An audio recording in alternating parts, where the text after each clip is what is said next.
സത്യം പറഞ്ഞാൽ ഈ GPS-നെ കുറിച്ച് നമ്മളൊക്കെ എന്തെങ്കിലും മനസ്സിലാക്കിയിട്ടാണോ നമ്മുടെ വാഹനത്തെ പിടിപ്പിച്ചിട്ടുള്ളത്? ഒന്നുമില്ല, ഒരു പ്രയോജനമുള്ള ഒരു കാര്യമല്ലത്. GPS സംവിധാനം എന്ന് പറഞ്ഞാൽ കാര്യം നല്ലതാണ്. എല്ലാ കോമണായിട്ട് എല്ലാ വാഹനങ്ങളിലും പിടിപ്പിക്കണം, കാര്യം നല്ലതാണ്. പക്ഷേങ്കിൽ സർക്കാർ അതിനു വേണ്ടിയുള്ള യാതൊരു മുൻകരുതലുകളൊന്നും നടത്തിയിട്ടില്ല. ഇത് ജനങ്ങളെ അടിച്ചേൽപ്പിക്കുകയാണ് ചെയ്തുകൊണ്ടിരിക്കുന്നത്, അല്ലാതെ വേറൊന്നുമല്ല. ചാർജ് ചെയ്യുന്ന ഒരു സംവിധാനങ്ങളും മുമ്പേ മനോജേട്ടൻ പറഞ്ഞ പോലെ തന്നെ ആണ്ടിലാണ്ട് ചാർജ് ചെയ്തുകൊണ്ടിരിക്കുന്നു GPS. പക്ഷേ ഗവൺമെൻറ് ചെയ്യേണ്ടതായിട്ടുള്ള ഓഫീസുകളോ കാര്യങ്ങളോ ഒന്നും ഇതുവരെ ഓപ്പൺ ആയിട്ടില്ല. നമ്മളിപ്പോൾ എത്ര വർഷമായി ഇത് GPS ചാർജ് ചെയ്യാൻ തുടങ്ങിയിട്ട്? 2019 തൊട്ട് ഈ വിധി വന്നതാ. 2019 നിർഭയ കേസുമായി ബന്ധപ്പെട്ടിട്ടാണ്. ഡൽഹിയിൽ ഇതുപോലെ ഒരു വാഹനത്തിൽ ഒരു പെൺകുട്ടിയെ തട്ടിക്കൊണ്ടുപോയി പീഡിപ്പിച്ച് കൊലപ്പെടുത്തിയ ഒരു സംഭവം ഉണ്ടല്ലോ. അതുമായിട്ട് ബന്ധപ്പെട്ടിട്ടാണ് സുപ്രീം കോടതി ഇങ്ങനെ ഒരു ഇത് വേണമെന്ന് പറഞ്ഞത്. പക്ഷേ അതാത് സ്റ്റേറ്റുകൾക്ക് തീരുമാനിക്കാമെന്നാണ് കേന്ദ്ര സർക്കാർ പറഞ്ഞത്.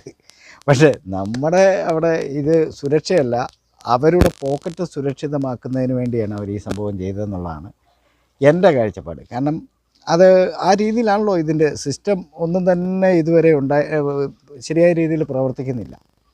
അപ്പോൾ അങ്ങനെയുള്ള ഒരു സാഹചര്യത്തിൽ ഇത് എന്തിനു വേണ്ടിയാണ് നമ്മളിൽ അടിച്ചേൽപ്പിച്ചതെന്നുള്ളത് നമ്മുടെ ടാക്സി തൊഴിലാളികൾ മനസ്സിലാക്കുന്നില്ലെന്നുള്ളതാണ് എൻ്റെ അഭിപ്രായം. ചേട്ടൻ്റെ അഭിപ്രായം എന്നാണ്? എൻ്റെ അഭിപ്രായം തന്നെയാണ്. അതായത് ഇത് ഒരു ഡ്രൈവർമാർ പോലും ഇത് എന്തിനാന്ന് പോലും ചോദിക്കുന്നില്ല.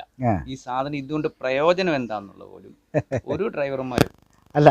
നമ്മൾ കുറച്ച് പേര് ആൾക്കാർ ഇതിൻ്റെ പുറകെ തന്നെ നടന്ന് ഓരോ കാര്യങ്ങളും ഇപ്പം ചെയ്തുകൊണ്ടിരിക്കുക.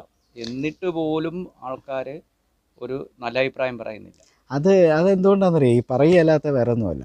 അതായത് എന്ത് നിയമം വന്നാലും ആദ്യം വലിയ ശക്തമായ എതിർപ്പൊക്കെ അടുത്ത് സ്റ്റാൻഡിൽ കിടക്കുന്നവരും അല്ലെങ്കിൽ ഇതുപോലെ നമ്മളെപ്പോലുള്ളവരെ കാണുമ്പോഴൊക്കെ ഭയങ്കര അഭിപ്രായം, അവന്മാർ എന്തിനത് ചെയ്യുന്നു, ഇത് ചെയ്യുന്നു.